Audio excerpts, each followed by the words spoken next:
Diplomatic ties between India and Australia have been celebrated in grand style over the past 2 days. Prime Minister Anthony Albanese hosting his Indian counterpart, Narendra Modi, for talks about regional security and economic cooperation, and all of that against the backdrop of extraordinary displays of friendship.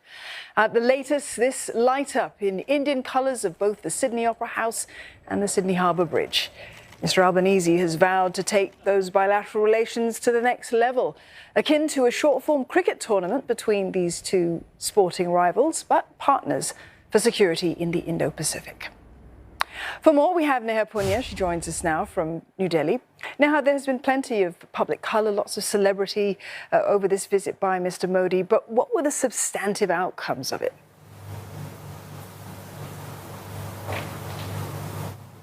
Well, Tom, this was a visit that was very high on optics, wasn't it? And I think the highlight, like you said, was that engagement with the Indian diaspora community in Sydney, where tens of thousands of people showed up to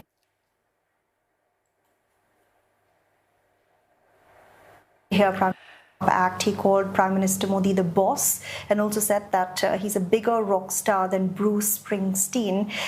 It's interesting because this visit was supposed to be about the Quad summit, but with US President Joe Biden cancelling his visit to Australia. Instead, Australia and India have said they used this visit to take stock of their bilateral ties. It's coming on the heels of Anthony Albanese also travelling to India just a few months ago. But it was interesting that the major takeaway has been about people-to-people ties. You have Australia and India signing and announcing a migration deal.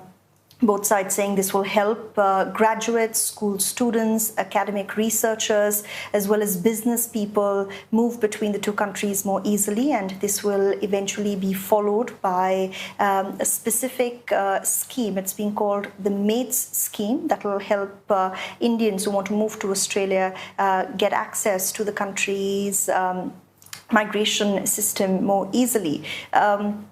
It's important to note that Indians already make up a huge number of those migrating to Australia since 2016. About a fourth of all those who've migrated to the country down under have been Indians. And one of the biggest pushes from India's side, at least, has been more ease of movement for its people.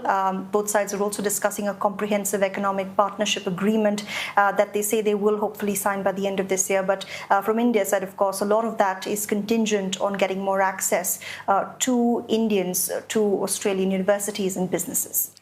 Now, plenty of friendship and warmth, but there was one issue that clouded Mr Modi's visit, reports of attacks on Hindu temples in Australia. What's the background to this, and what did the leaders say about it?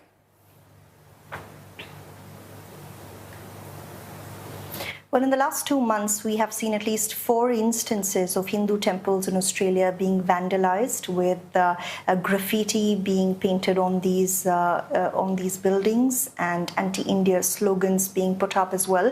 The government, they're saying these are pro-Khalistani protesters who've targeted these Hindu temples. In the last few months, we have seen similar attacks against Hindu places of worship in America, Canada, and the UK as well.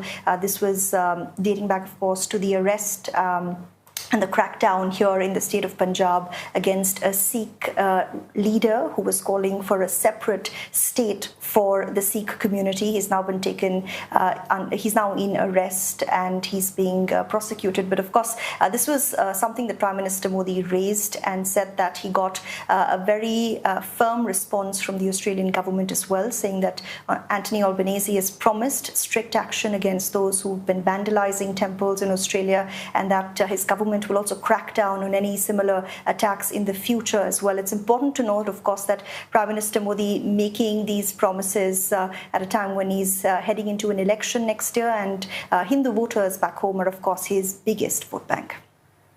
Neha, thank you for that. Neha Punya there in New Delhi.